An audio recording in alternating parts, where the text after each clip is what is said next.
سەرکوردانیەکی بێوێنە هەیە، تێکۆشانێکی بێوێنە هەیە، تەبگەرێکی ئازادی کوردستان هەیە کە ئەرکی پاراستن و ڕزگارکردنی ئەم گەلەی گرتوۆتە ئەستۆ.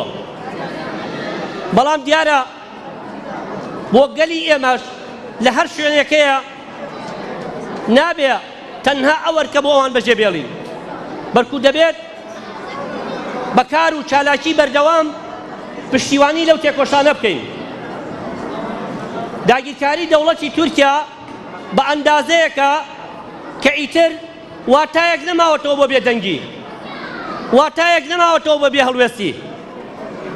بۆ هەر کوردێکی بەشەرەف، هەر کوردێکی خاوەن هەڵوێست کە ڕۆحی کوردایەتی و ڕۆحی مرۆڤبوون و ڕۆحی ئیسلامبوونیشی تێدا بێت، نابێ ئەم زوڵمە قبوڵ کرێت.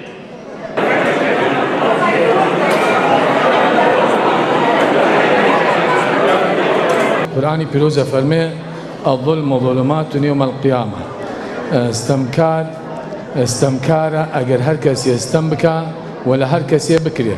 بۆیە لە ڕۆژی قیامەتە استەمکار لە تاریکیایە، بە بۆنەی ئەو ستەمانی کە ئەکرێت لە میلەتە ستەمدیدەکەمان کە میلەتێکی کوردین چەندین ساڵە زوڵمان لێکرێ، ئەم پارچەشیارە خوێنەوە بۆ ئێوەی خۆشەویست. لە ئەندێشەی فراوانە هەرچەندە شەوە ڕۆژی ژینم، لە باخی عەشقی لاوانە کە ڕووی زویرتان ئەبینم، لە ژێر چەپۆکەی تاوانە بەچیتی نوێتی بشکێنم. ڕۆڵە بەمەی یاخۆ بە گریان، یاخۆ بە ڕەشپۆشی، یا بەو کارە سەتانی دیمان و چاومان لێپۆشی. ئەڵێم نانا نابێ، ئەبێ خوێنم چرایە بێ، ئەبێ شیعرم عەسایە بێ، موسایە دەستی پێ بگرێ، وەک پاسوانێکی ناموس ڕووپۆشەکان لە ڕوو بدرێ.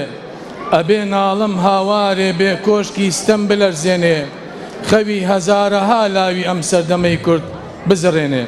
داواکانی لە خوای پەروەردگار نوێژ و ڕۆژووی هەموو لای قبوڵکە، ڕەحممان لێ بکە، هیدایەتی ملەتێکەمان بدا ئینشاءڵڵا بۆ سەرەگەی چاک و بۆ کردەوەی جوان و خوای پەروەردگار ئەو ستەمانی کە ئەکرێ لە ملەتەکەمان خۆی ئینتیقامیان لێ بچێنێ ئینشاءڵڵا.